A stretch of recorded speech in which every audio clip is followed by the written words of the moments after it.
కల్కి అని ఆ అవతారం రాలేదు, కానీ మనకి వ్యాసవాక్కు ప్రమాణం.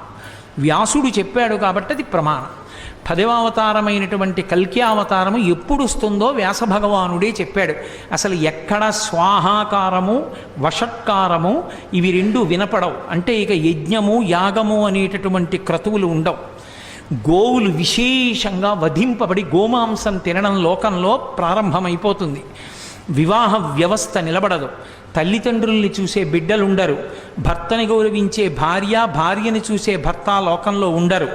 పురుషుల యొక్క ఆయుర్దాయం 18 సంవత్సరములకే పూర్తయిపోతుంది.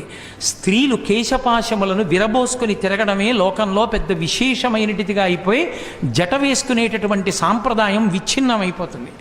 అయిపోయిన తరువాత లోకంలో పురుషులు 18 సంవత్సరాలకే మరణించడం ప్రారంభమైపోయి ఆయుర్దాయాలు క్షీణించిపోయిన తరువాత ఆ సమయంలో శంబళ అనేటటువంటి గ్రామంలో విష్ణుయశుడు అనబడేటటువంటి బ్రాహ్మణుని కడుపున కల్కి అన్న పేరుతో శ్రీ మహావిష్ణువు 10వ అవతారంగా వస్తారు.